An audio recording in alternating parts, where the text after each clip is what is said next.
Dear students, मैं Kanhaiya Kumar science coaching centre के YouTube channel में आपका स्वागत है। आज मैं आप लोगों के लिए क्लास 12 फिजिक्स का पहला यूनिट इलेक्ट्रोस्टैटिक्स का दूसरा चैप्टर विद्युत फ्लक्स एवं गॉस के प्रमेय का 18वां लेक्चर लेके आया हूँ। हमने पिछले लेक्चर में ये देखा था कि गॉस का प्रमेय सत्यापन, कैसे गॉस के प्रमेय को सत्यापित किया जाता है। आज के लेक्चर 18 में हम ये देखेंगे कि 2017 में पूछा गया क्वेश्चन है कि गॉस के प्रमेय की सहायता से कूलम के नियम को प्रमाणित करें। तो आज के हम इस लेक्चर में हम देखेंगे कि गॉस के प्रमेय की सहायता से कूलम के नियम का प्रमाणित या सत्यापन किस प्रकार से कूलम का नियम प्राप्त किया जाता है गॉस के प्रमेय की सहायता से। चलिए वीडियो को स्टार्ट करते हैं। तो है गॉस के प्रमेय की सहायता से कूलम के नियम का सत्यापन। तो कहीं ना कहीं तो स्पष्ट होगा कि आपको कूलम का नियम लाना। तो कहीं ना कहीं जब तक अब कूलम के नियम में कितने आवेश होते हैं, तो आवेश Q1 Q2, मतलब कहीं ना कहीं दो आवेश जब तक नहीं मानेंगे तब तक कूलम का नियम अप्लाई नहीं कर सकते।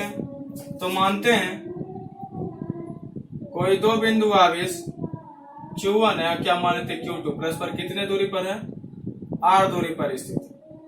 ये तो मेरा कूलम का नियम हो जाएगा। अब कहीं ना कहीं गॉस का प्रमेय लगाना की सहायता से उपयोग करना है। तो कहीं ना कहीं जब तक गॉस का प्रमेय उपयोग करिएगा तभी ना आपको कूलम का नियम क्या होता है, बराबर 1/4 pi epsilon naught into Q1 into Q2 by R square, यही आपको प्राप्त करना है। तो कहीं ना कहीं आपको क्या करिएगा, गॉस का प्रमेय अप्लाई करने के लिए गॉसियन सतह मानिएगा, गॉसियन पृष्ठ मानिएगा, मतलब बंद सतह मानिएगा। तो देखिए हम बंद सतह, हम इसको एक बंद सतह मान लेते हैं, हम इसको एक बंद सतह मान लेते हैं, चलेगा। अब ये एक बंद सतह जब मान लिया गया तो कहीं ना कहीं इसके केंद्र पर क्या आ गया, Q1 आवेश हो गया और सतह पे Q2 आवेश हो गया। मतलब कह सकते हैं या भाषा में आप लिख सकते हैं, भाषा में क्या लिख सकते हैं, माना कि कोई दो बिंदु आवेश, ध्यान से सुनिएगा, इसको आपको नोट करना क्वेश्चन। माना कि कोई दो बिंदु आवेश Q1 एवं Q2 परस्पर R दूरी पर स्थित है। गॉस के प्रमेय की सहायता से कूलम के नियम को प्रमाणित करने के लिए R त्रिज्या का एक क्या लेते, बंद गोला लेते, जैसा कि हमने लिया। R त्रिज्या का एक बंद गोला जब लिए हैं तो यहाँ हम देख सकते हैं कि क्षेत्रफल सदिश, क्षेत्रफल से पहले ये देखते हैं कि विद्युत क्षेत्र की तीव्रता का डायरेक्शन क्या होगा, निकाय के बाहर होता है। और क्षेत्रफल सदिश का डायरेक्शन क्या होता है, आपको बतलाया होगा कि क्षेत्रफल सदिश क्या होती है, परस्पर लंबवत एवं दिशा हमेशा ऊपर की ओर होती है, मतलब ऊपर होना चाहिए। लेकिन हमने आवेश को इस तरह से माना है, इसलिए हम क्षेत्रफल सदिश का डायरेक्शन भी यहाँ इधर मान लेते हैं। आपको फिगर हो पिछले में समझाए थे, फिगर आपको इस तरह से गोला मानिएगा, यहाँ Q1 है, यहाँ Q2 है, तो ठीक इसके ऊपर मानिएगा विद्युत क्षेत्र यहाँ मानना चाहिए। लेकिन फिगर अच्छा दिखने के लिए हमने इस प्रकार बनाया, क्षेत्रफल सदिश और विद्युत क्षेत्र आप यदि चाहते हैं लंबवत हो तो एक ही दिशा में यहाँ भी मान सकते थे। तो मेरे पास भाषा के रूप में ये आया, ध्यान से सुन लीजिए। भाषा के रूप में फिर से क्या लिखेंगे, फिर से सुनिए। माना कि कोई दो बिंदु आवेश Q1 एवं Q2 परस्पर R दूरी पर स्थित है। गॉस के प्रमेय की सहायता से कूलम के नियम को प्रमाणित करने के लिए R त्रिज्या का एक बंद गोला लेते हैं, जिसके केंद्र पर क्या है, Q1 आवेश स्थित है। तो अब यहाँ पर केंद्र पर तो कहीं ना कहीं गॉस का प्रमेय लगाइए तो आपको सबसे पहले क्या चाहिए, Qin चाहिए। देखिए फिगर में Qin मालूम है, कहीं ना कहीं मालूम है क्या, Q1 है। मतलब लिख सकते हैं बंद सतह के अंदर, बंद सतह के अंदर कुल आवेश। तो बंद सतह के अंदर कुल आवेश मालूम है Qin क्या है, मेरा Q1 है। अब बंद सतह के जब अंदर बंद सतह के अंदर उपस्थित आवेश मालूम हो जाता है तो गॉस का प्रमेय अप्लाई कर देंगे। तो चलते गॉस का प्रमेय अप्लाई करते हैं। तो गॉस के प्रमेय से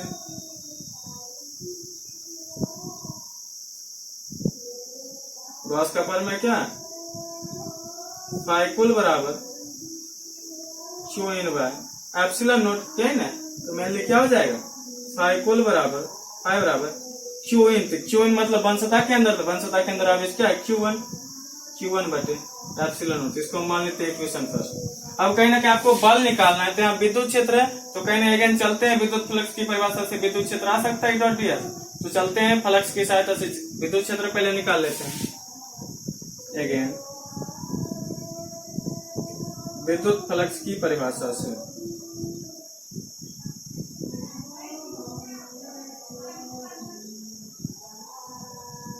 विद्युत फ्लक्स की परिभाषा से क्या फॉर्मूला आया था, फाई बराबर ई डॉट एस।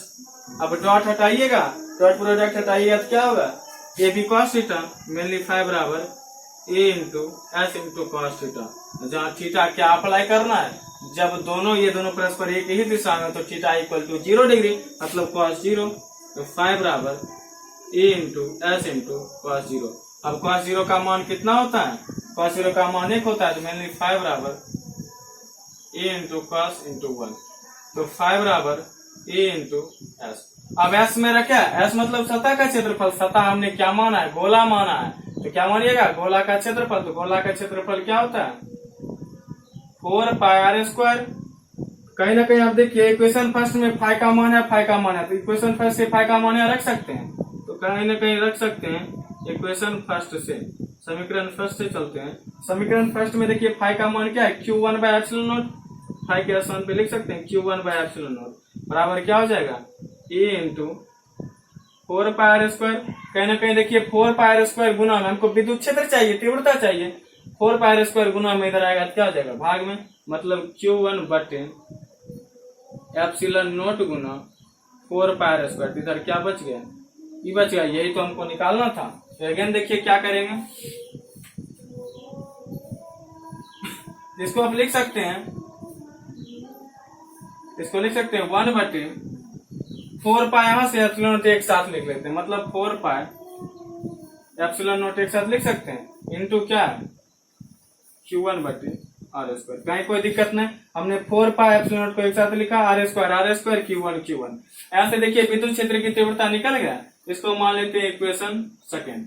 अगेन आप देखिए जब विद्युत क्षेत्र में बल निकालने के लिए कहता है तो कहीं ना कहीं क्या हो जाएगा, आप क्या निकालना है, Q2 आवेश पर लगने वाला विद्युत बल, Q2 आवेश पर लगने वाला कुल विद्युत बल। अब देखिए विद्युत क्षेत्र की परिभाषा से आते हैं, विद्युत क्षेत्र की तीव्रता हम पढ़े थे, बराबर क्या होता है, बटे क्यू नोट। क्यू नोट के स्थान पे क्या है, Q2 है, क्या हो जाएगा, ये बराबर है बटे Q2। अब Q2 देखिए भाग में इधर आएगा तो गुना, मतलब मेनली आप बराबर क्या होगा, Q2 इंटू ई। यहाँ से ये फॉर्मूला लिख सकते हैं, कहीं किसी को प्रॉब्लम नहीं होनी चाहिए। अब देखिए अब मेरे पास क्या है, Q2 आवेश पर लगने वाला कुल विद्युत बल क्या होता है, बराबर Q2 इंटू ई। अब यहाँ समीकरण सेकेंड से ई का मान रख सकते हैं।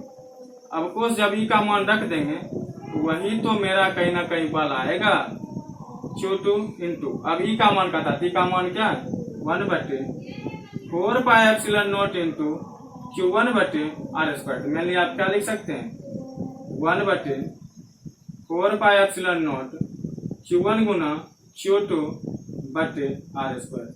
यही तो आपका कूलम का नियम है, यही हमको प्रमाणित करने के लिए, यही हमको पूछा था 2017 में।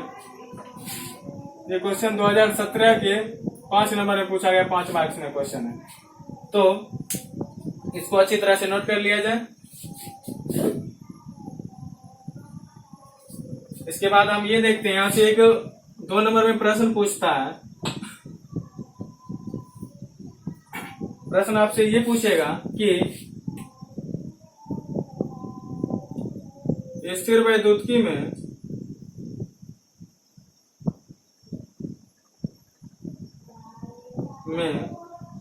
गॉस के प्रमेय को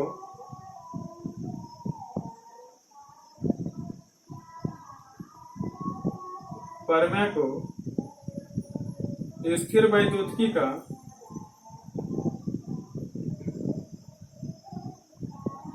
मौलिक प्रमेय कहा गया है।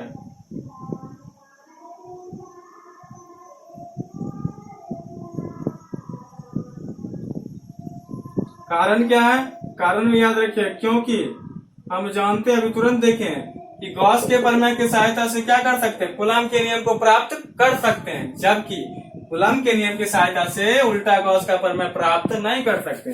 कारण में लिखिएगा, दोनों में पूछता है क्वेश्चन, क्योंकि गॉस के प्रमेय की सहायता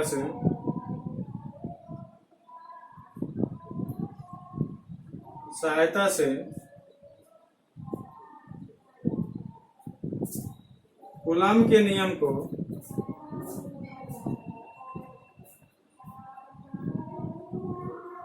प्राप्त किया जा सकता है।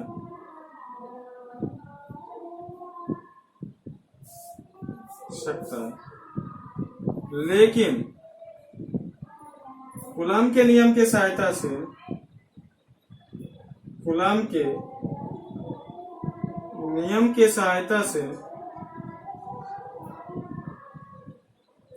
गॉस के प्रमेय को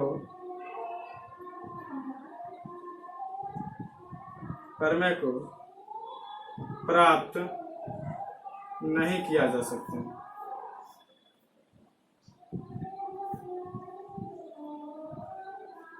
तो मेनली अच्छी तरह से समझ गए होंगे कि पूछता है कि गॉस स्थिर वैद्युतिकी में मतलब इलेक्ट्रोस्टैटिक्स के इस यूनिट में गॉस के प्रमेय को स्थिर वैद्युतिकी का मौलिक प्रमेय कहा जाता है। क्यों कहा जाता है? क्योंकि याद रखिए कारण में, क्योंकि गॉस के प्रमेय की सहायता से कूलम्ब के नियम को प्राप्त कर सकते हैं, जबकि कूलम्ब के नियम की सहायता से गॉस के प्रमेय को प्राप्त नहीं कर सकते। तो उम्मीद है ये वीडियो आपको अच्छी लगी होगी। इस वीडियो को लाइक करें, कमेंट करें, अपने दोस्तों के साथ शेयर करें। यदि आप इस चैनल पर नए हो तो चैनल को सब्सक्राइब करें, साथ ही बेल आइकन को दबाएं, ताकि जब भी मेरा अगला वीडियो अपलोड हो नोटिफिकेशन सबसे पहले आपको प्राप्त हो। बस आज के लिए इतना ही। थैंक्स।